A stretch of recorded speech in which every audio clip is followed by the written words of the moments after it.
ये कहकर 3 सिरों वाली जलपरी अपनी जादुई शक्ति से पेड़ की उस टहनी को सफेद सांप के ऊपर से आसानी से हटा देती है, लेकिन चोट लगने के वजह से सफेद सांप के शरीर से खून बहने लगता है। सुनो बच्चे, आकाश में काले बादल छा गए हैं। तूफान और बारिश शुरू होने से पहले मैं शिकार करके लौट आऊंगी। अगर उससे पहले तूफान आ जाए तो तुम दोनों बिल में घुस जाना और खेलते हुए यहाँ से कहीं दूर मत जाना। इच्छाधारी नागिन अपने 2 बच्चे को छोड़कर जंगल के अंदर शिकार करने चली जाती है। भाई, माँ अभी नहीं है, चलना नदी किनारे जाके खेलते हैं। नहीं दीदी, माँ हमें डांटेगी। कुछ नहीं होगा, चलना, माँ के लौटने से पहले ही हम वापस आ जाएंगे और माँ को पता भी नहीं चलेगा। नागिन के दोनों बच्चे सफेद सांप और काला सांप अपने मिट्टी के बिल से दूर नदी किनारे जाके खेलने लगते हैं। तभी जंगल के रास्ते पर हे भगवान, अगर ऐसा ही चलता रहा तो मैं अपने परिवार का पेट कैसे पालूंगा। आजकल कोई सांप के खेल देखना नहीं चाहता। जो थोड़ा बहुत पैसा इकट्ठा हुआ उससे बस 2 दिन का गुजारा होगा। जल्दी चलना होगा, घर अभी भी बहुत दूर है और आसमान को देख के लगता है कि अभी तूफान आने वाली है। मणिपुर जंगल के रास्ते से दिनेश सपेरा अपने गांव लौट रहा था। तभी अचानक तेज तूफान शुरू होता है। आसमान में बिजली कड़कने लगी, जोर जोर से हवा चलने लगी और उसी के साथ तेज बारिश भी शुरू होती है। अरे बाप रे, काफी तेज तूफान आ गया। पूरा जंगल की पेड़ हिल रहा है और आसपास कहीं रुकने की भी जगह नहीं। भाई, मुझे बहुत डर लग रहा है। इस तेज बारिश में हम दोनों बिल में कैसे लौटेंगे? मैंने तो पहले ही कहा था दीदी, हमें दूर जाना ठीक नहीं होगा। अब माँ हमें बहुत डांटेगी। ठीक तभी तेज तूफान में एक पेड़ की टहनी टूटकर सफेद सांप पर गिर जाती है। भाई, भाई मुझे बचा भाई। भाई, मैं यहाँ से निकल नहीं पा रही हूँ। मुझे बहुत दर्द हो रहा है। भाई, मुझे बचा ले भाई। दीदी तू चिंता मत कर, मैं तुझे यहाँ से निकाल दूंगा। तू चिंता मत कर दीदी, तू चिंता मत कर। ये कहकर काला सांप अपनी सिर से टहनी को धक्का देने की कोशिश करता है, लेकिन काला सांप टहनी को जरा सा भी हिला नहीं पाया। कोई बचाओ, कोई मेरी दीदी को बचाओ, कोई बचाओ। सफेद और काले सांप की रोने की आवाज नदी की गहराइयों में 3 सिरों वाली जलपरी के कानों तक पहुंचती है। उधर तब इच्छाधारी नागिन, मुझे जल्दी से अपने बिल में लौटना होगा। इस तेज बारिश और तूफान में ना जाने मेरे बच्चे बिल में घुसे हैं या नहीं। नागिन अपने बच्चे की चिंता करते हुए तेजी से अपने बिल की ओर लौटने लगी। तभी वो देखती है कि जंगल के रास्ते से एक सपेरा जा रहा है।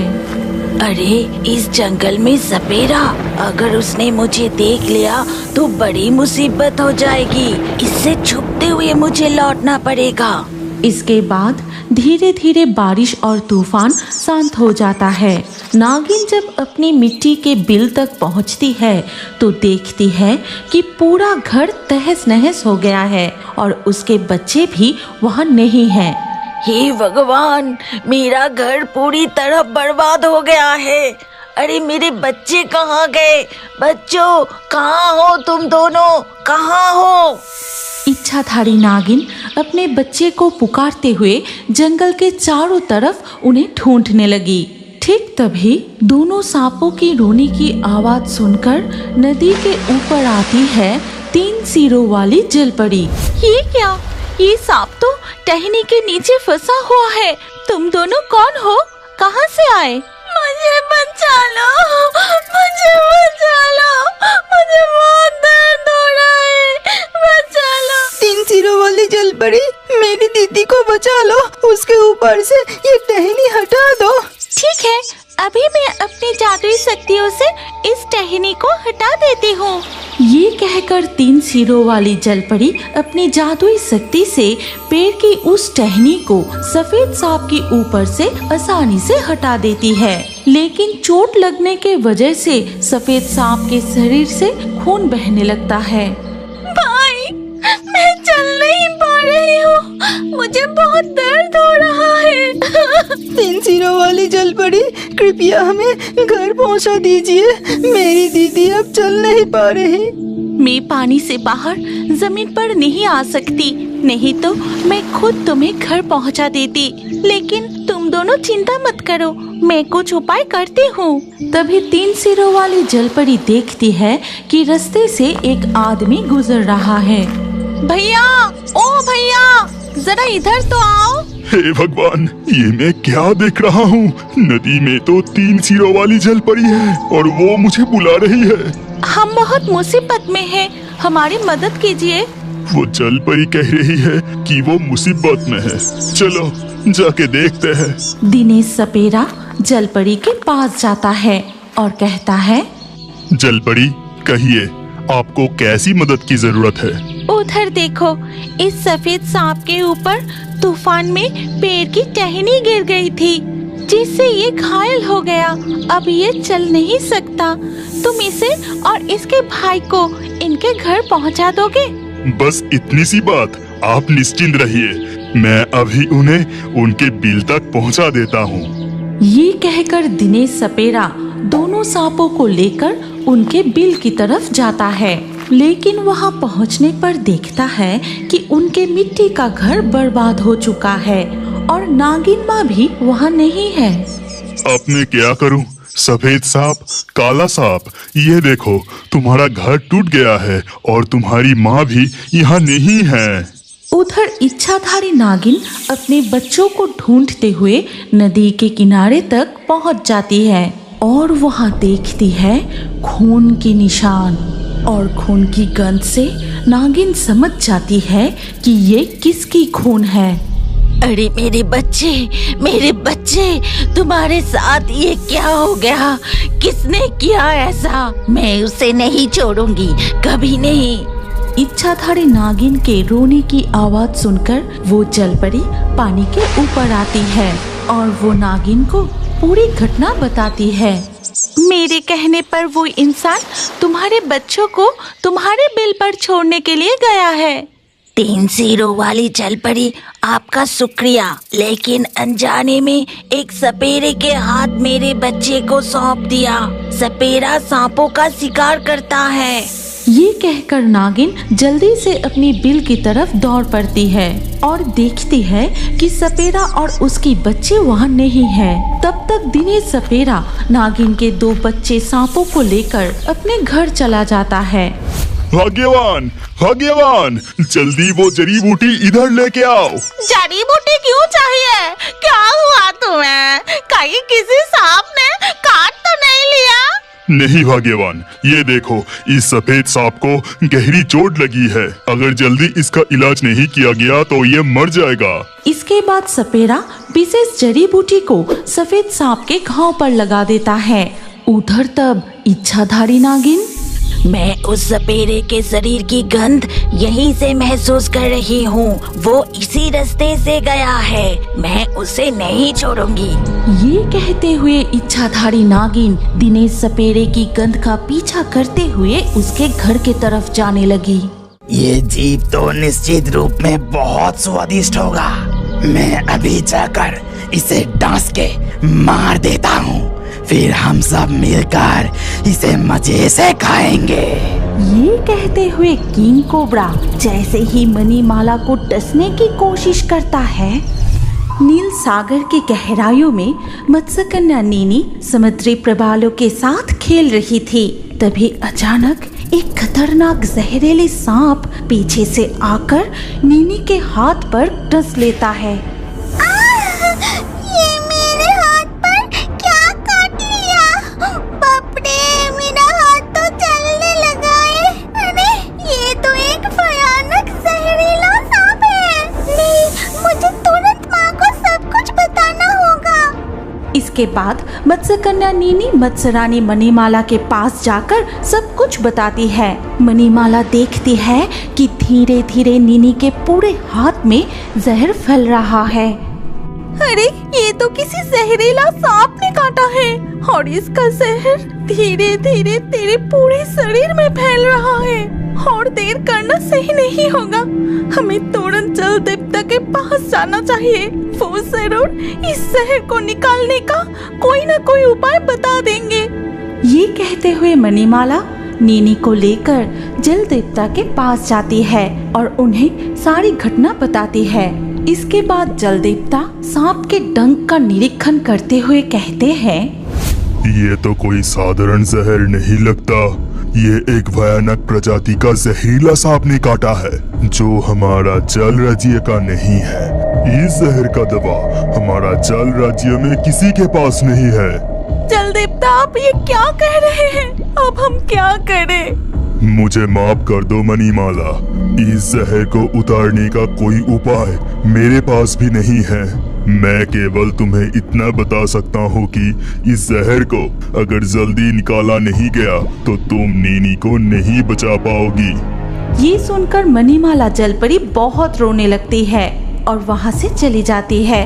धीरे धीरे जहर नीनी के पूरे शरीर में फैलने लगता है। रास्ते में उनकी मुलाकात इलेक्ट्रिक रे मछली के साथ होती है। तब इलेक्ट्रिक रे, क्या हुआ मत्सरानी मणिमाला, तुम इस तरह रोते रोते कहाँ जा रही हो? देखो ना, इलेक्ट्रिक रे मछली, मेरी बेटी नीनी को एक जहरीला सांप ने काट लिया है। धीरे धीरे उसकी हालत बिगड़ती जा रही है। अच्छा, क्या तुम अपनी बिजली से उसके घाव को जलाकर उसे ठीक कर सकते हो? तब इलेक्ट्रिक रे मछली नीनी के हथेली पर जहरीली डंक की निशानी देखते हुए कहती है, हे भगवान, ये तो बहुत जहरीला सांप ने काटा है। इस सांप के डसने से जल राज्य के कई जीव मर चुके हैं। सिर्फ मैं ही नहीं जलपरी मणिमाला, इस जल राज्य में ऐसा कोई भी नहीं है जो इस जहर को उतर सकता है। अगर ये जहर ज्यादा देर तक नीनी के शरीर में रहेगा तो नीनी, तो अब क्या होगा? जलपरी मणिमाला, तुम मेरे साथ जादूगरनी के पास चलो। वो नीनी के शरीर से ये जहर नहीं भी उतर सकती तो फिर भी तुम्हें इसका कोई न कोई उपाय बता देगी। फिर वो सभी मिलकर जादूगरनी के पास जाते हैं और उसे सारी घटना बताते हैं। इस जहर को उतारने का केवल एक ही उपाय है। अब मैं क्या करूं? अब मुझे बताइए, मैं अपनी बेटी को बचाने के लिए सब कुछ कर सकती हूँ। इस जहर को केवल एक इच्छाधारी नागिन ही उतर सकती है और वो नागिन स्थल भाग के एक दुर्गम गुफा में रहती है, लेकिन मुझे उसका ठिकाना नहीं पता। तो अब मैं उस इच्छाधारी नागिन तक कैसे पहुंच पाऊंगी?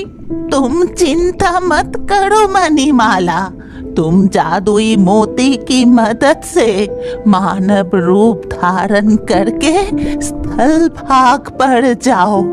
वहाँ तुम्हें कोई ना कोई रास्ता जरूर मिल जाएगी। जादूगरनी के कहे अनुसार मणिमाला नीनी को लेकर वहाँ से चली जाती है और जादुई मोती की मदद से मानव रूप धारण करके स्थल भूमि की ओर चल पड़ते हैं। कई कठिन रास्ते पार करने के बाद भी उन्हें कोई ठिकाना नहीं मिलता। अंत में थककर वो एक पेड़ के नीचे बैठ जाते हैं। मुझसे अब और सहन नहीं हो रही है, मुझे बहुत दर्द हो रहा है। ये कहते ही नीनी बेहोश हो जाती है। अरे मेरी बच्ची, क्या हुआ तुझे? आंखें खोल बेटी, कोई है? आसपास कोई है? मेरी मदद करो, नहीं तो मैं अपनी बेटी को नहीं बचा पाऊंगी। तभी उसी रास्ते से टूनी चिड़िया उड़ते हुए जा रही थी और मणिमाला के पास आके टूनी कहती है, मत्सरानी मणिमाला, तुम्हें क्या हुआ है?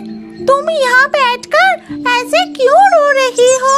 और नीनी, उसे क्या हुई और उसकी शरीर नीले क्यों पड़ गई? तब मणिमाला टूनी चिड़िया को सारी बातें बताती है। फिर टूनी चिड़िया, तुम जल्दी से मेरे साथ प्रकृति देवी के पास चलो, वो जरूर तुम्हें इच्छाधारी नागिन की पता बता देगी। फिर मणिमाला नीनी को उठाकर टूनी चिड़िया के साथ प्रकृति देवी के पास जाती है। सब कुछ सुनने के बाद प्रकृति देवी कहती है, लेकिन मणिमाला, वो इच्छाधारी नागिन एक दुर्गम गुफा में रहती है और उस गुफा तक पहुंचना इतना आसान नहीं है। एक विशाल जंगल पार करने के बाद एक तेज नदी को पार करके ही तुम वहां पहुंच पाओगी। आज तक कोई भी उस गुफा के सामने तक नहीं पहुंच पाया है। प्रकृति देवी, मुझे उस गुफा तक पहुंचना ही होगा। मेरी बेटी की जिंदगी की कीमत उससे कई गुना ज्यादा है। ठीक है मणिमाला, तो तुम उत्तर दिशा की ओर जाओ। फिर कुछ दूर तक चलने के बाद एक नदी मिलेगी और उस नदी को पार करते ही तुम इच्छाधारी नागिन की गुफा तक पहुंच जाओगी और मेरे आशीर्वाद हमेशा तुम्हारे साथ है। फिर प्रकृति देवी के कहे अनुसार मणिमाला चल पड़ती है। यात्रा के दौरान उसे कई खतरों का सामना करना पड़ता है, लेकिन प्रकृति देवी के आशीर्वाद से वो सभी मुश्किलों को पार करते हुए आखिरकार नदी तक पहुंच जाती है। इसके बाद अपने जादुई मोती की मदद से फिर से जलपरी का रूप धारण कर नदी पार करने लगती है।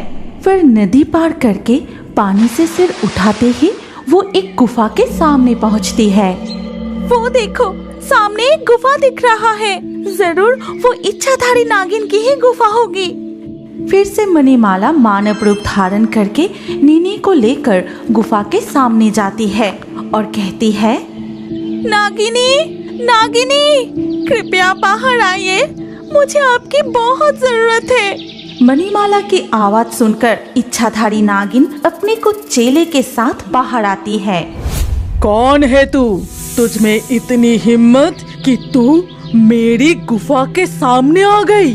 आज से पहले कोई भी मेरी गुफा तक आ नहीं पाए। मुझे आपकी बहुत जरूरत है। मेरी बेटी के शरीर से सारा जहर निकलकर उसे ठीक कर दीजिए। कौन है तू? अपनी असली पहचान बता। कोई आम इंसान तो इस नदी को पार करके मेरी गुफा तक नहीं आ सकता। तुरंत अपने असली रूप में आ जा। नागिन की बात सुनकर मणिमाला अपना असली जलपरी का रूप धारण करती है और नीनी को भी मत्स्य कन्या के रूप में ले आती है। मणिमाला और नीनी के मत्स्य मानव रूप को देखकर नागिन का एक चेला कहता है, अरे, मछली के पूंछ के साथ मानव शरीर, ये जीव तो निश्चित रूप में बहुत स्वादिष्ट होगा। मैं अभी जाकर इसे डांस के मार देता हूँ, फिर हम सब मिलकर इसे मजे से खाएंगे। ये कहते हुए किंग कोबरा जैसे ही मणिमाला को डसने की कोशिश करता है। किंग कोबरा, मेरी अनुमति के बिना तेरी हिम्मत कैसे हुई उसे डसने की? तुरंत यहाँ से निकल जा। किंग कोबरा वहीं रुक जाता है। तब नागिन मणिमाला से कहती है, समझ गई, तू नील सागर की गहराइयों से आई है। यहाँ स्थल भूमि पर मेरी दुर्लभ नागमणि छिपाते छिपाते मैं थक चुकी हूँ। इसीलिए मैंने एक सुरक्षित विशाल राज्य बनाने के लिए नील सागर के जल राज्य में कुछ जहरीले सांप सैनिकों को भेजा था। उन्हीं में से किसी ने गलती से तेरी बेटी को डस लिया होगा। मैं तेरी बेटी का जीवन वापस दे सकती हूँ, लेकिन एक शर्त पर। क्या शर्त है नागिनी? आप बताइए, मैं आपकी हर शर्त मानने के लिए तैयार हूँ। मेरे सैनिक नील सागर के जल राज्य में राज्य बनाने में सफल नहीं हो पा रहे हैं। स्थल भाग के जीव होकर जल राज्य में उनकी शक्ति कम हो जाती है। नील सागर के उत्तर दिशा का विशाल जल भाग खाली पड़ा है। मैं चाहती हूँ कि वहाँ मेरे लिए एक राज्य बनाया जाए। ऐसा ही होगा नागिनी, मैं जल राज्य लौटकर सारी व्यवस्था कर दूंगी, लेकिन आपको वचन देना होगा कि आपके सारे जहरीले सांप हमारे जल राज्य के किसी भी जीवों को नुकसान नहीं पहुंचाएंगे। ठीक है, ऐसा ही होगा। जैसे तुम नील सागर के दक्षिण भाग में रहती हो, वैसे ही मैं उत्तर भाग में रहूंगी और आजीवन मैं और मेरे सैनिक तुम्हारे राज्य पर हमला नहीं करेंगे। हम मित्र बन के रहेंगे। इसके बाद नागिनी नीनी के शरीर से सारा जहर निकलकर उसे ठीक कर देती है। फिर मणिमाला नील सागर के जल राज्य में लौटती है और सबको सारी घटना बताती है। और नागिन के आदेश अनुसार नील सागर के उत्तर दिशा में एक विशाल नागिन राज्य का निर्माण होता है। क्या अब बड़े होकर भी कार्टून देखना पसंद